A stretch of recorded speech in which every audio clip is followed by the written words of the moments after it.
আজকে আমরা এমন একটা রহস্যের গভীরে যাব যেটা শুরু হয়েছে একটা আধুনিক পরীক্ষা দিয়ে, কিন্তু এর শেকড় লুকিয়ে আছে বহু প্রাচীন এক কাহিনীর মধ্যে। আমরা কথা বলছি সাকুবাস নিয়ে।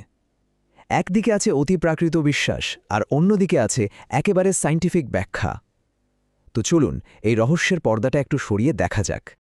আমাদের এই পুরো আলোচনাটা শুরু হচ্ছে কিন্তু একালের একটা ঘটনা দিয়ে, বেশ দুঃসাহসী একটা চেষ্টা বলতে পারেন। ভাবুন তো একবার, একজন লোক নিজে থেকেই ঠিক করলেন যে তিনি এক রহস্যময় সত্তাকে ডেকে আনবেন। আর এই যে অনুষ্ঠানটা, এটা কিন্তু কোনো হেলাফেলার ব্যাপার ছিল না, বরং বেশ পরিকল্পনা করে করা। দেখুন, ৩টে ধাপ ছিল। প্রথমে সাকুবাসদের মা লিলিথকে একটা চিঠি লেখা হলো। এরপর সেই চিঠিতে মেশানো হলো নিজের ৫ ফোঁটা রক্ত, মানে একটা পার্সোনাল কানেকশন তৈরি করার চেষ্টা। আর একদম শেষে চিঠিটা পুড়িয়ে দিয়ে ধ্যানে বসা, মানে জাগতিক দুনিয়া থেকে আধ্যাত্মিক দুনিয়ায় ঢোকার একটা পথ তৈরি করা আর কি। তো এর ফল কী হল? বেশ চমকে দেওয়ার মতো। মেডিটেশন করার সময় তিনি অদ্ভুত সব জিনিস ফিল করতে লাগলেন।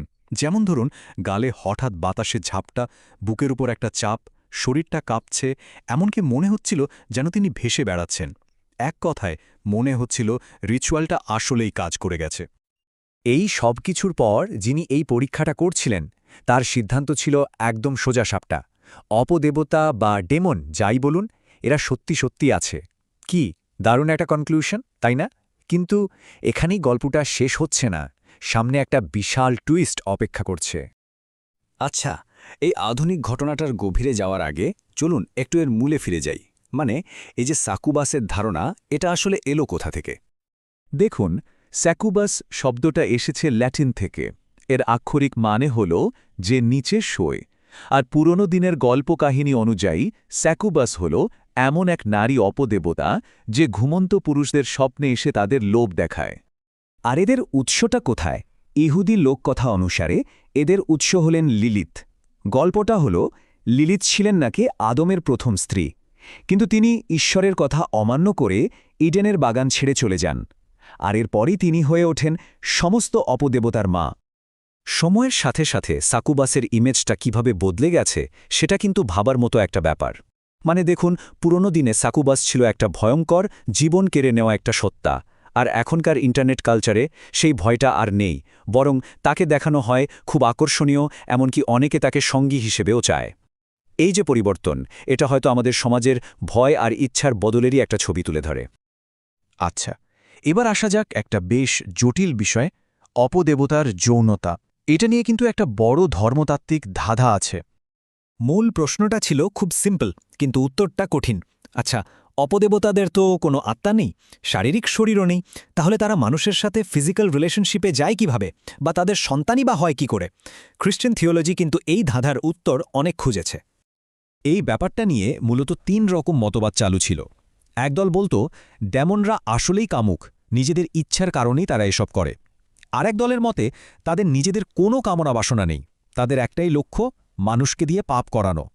আর ৩ নম্বর দলটা বলতো পুরো ব্যাপারটা আসলে একটা হ্যালোসিনেশন, মানে অপদেবতার তৈরি করা একটা মানসিক বিভ্রম। ১৫ শতকের একটা কুখ্যাত বই আছে, ম্যালেয়াস ম্যালেফিকারাম। সেখানে এই বাচ্চা হওয়ার সমস্যাটার একটা অদ্ভুত সমাধান দেওয়া হয়েছিল। থিওরিটা ছিল ৩ ধাপের। প্রথমে সাকুবাস নারীর রূপ ধরে কোনো পুরুষের থেকে সিমেন কালেক্ট করে। এরপর সেই ডেমনটাই ইনকিউবাস, মানে পুরুষের রূপ নেয়। আর শেষে ওই চুরি করা সিমেন ব্যবহার করে একজন নারীকে প্রেগনেন্ট করে। ভাবা যায়, মানে মানুষ এই ধরনের ধাঁধার সমাধান করতে গিয়ে কতটা ক্রিয়েটিভ হতে পারে, এটা তার একটা দারুণ উদাহরণ। আর এইভাবে যে বাচ্চার জন্ম হতো তাকে বলা হতো ক্যাম্বিয়ান, মানে অর্ধেক মানুষ অর্ধেক ডেমন। লোককথায় তো এটাও বলা হয় যে কিংবদন্তি জাদুকর মার্লিন, মানে কিং আর্থারের সেই মার্লিন, তিনিও নাকি এমনই একজন ক্যাম্বিয়ান ছিলেন। তো এতক্ষণ তো গেল পৌরাণিক আর ধর্মতাত্ত্বিক কথাবার্তা। এবার চলুন দেখি বিজ্ঞান কি বলে। এটা কি শুধুই মনের ভুল? এই যে কোডটা দেখছেন, এটা একটা আসল সাইকিয়াট্রিক কেস স্টাডি থেকে নেওয়া।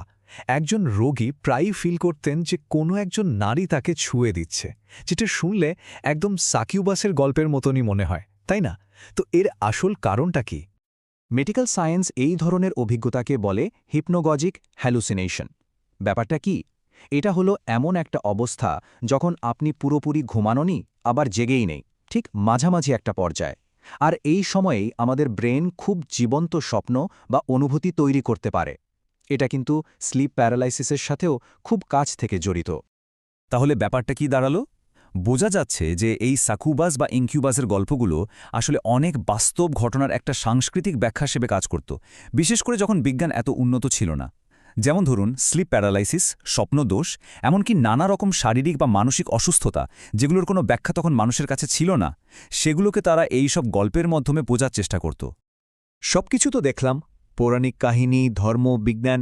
এবার চলুন একদম শেষ পর্যায়ে একটা দার্শনিক প্রশ্নে আসি। আচ্ছা, বাস্তবতা বা রিয়ালিটি জিনিসটা আসলে কি? মনে আছে একদম শুরুতে আমরা একটা রিচুয়ালের কথা বলেছিলাম? এবার সেই টুইস্টের পালা। যিনি এই পরীক্ষাটা করছিলেন সেই স্যাম নেলসন, তিনি পরে একটা জিনিস খেয়াল করেন। ওই যে ডেমনিক বা অপদেবতার অনুভূতিগুলো, সেগুলো আসলে গভীর মেডিটেশনের সময় যে ফিজিক্যাল সেন্সেশন হয়, ঠিক তার মতোই ছিল। তাহলে পার্থক্যটা রইল কোথায়? আর এখানেই দুনিয়াটাকে দেখার দুটো আলাদা দৃষ্টিভঙ্গি চলে আসে। একটা হলো এপিস্টেমোলজিক্যাল পার্সপেক্টিভিজম। এই মত অনুযায়ী রিয়ালিটি একটাই, আর বিজ্ঞান আমাদের সেই আসল বাস্তবতার সবচেয়ে কাছাকাছি নিয়ে যায়। মানে পৌরাণিক কাহিনীর চেয়ে বিজ্ঞান বেশি সত্যি।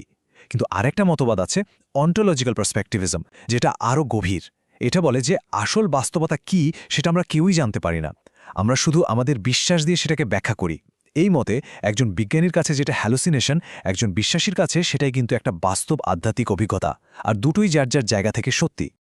তার মানে আসল খেলাটা হলো বিশ্বাসের ফ্রেমওয়ার্কের।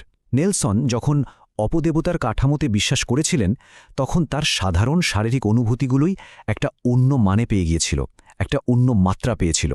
তার অভিজ্ঞতাটা শুধু মনে মনে নয়, শারীরিকভাবেই বদলে গিয়েছিল। আর এটাই আমাদের আজকের শেষ এবং সবচেয়ে বড় প্রশ্ন। যদি আমাদের বিশ্বাসটাই আমাদের বাস্তবতাকে গড়ে তোলে, তাহলে একটা অপদেবতা আর একটা স্বপ্নের মধ্যে আসল পার্থক্যটা কোথায়? ভাবুন তো।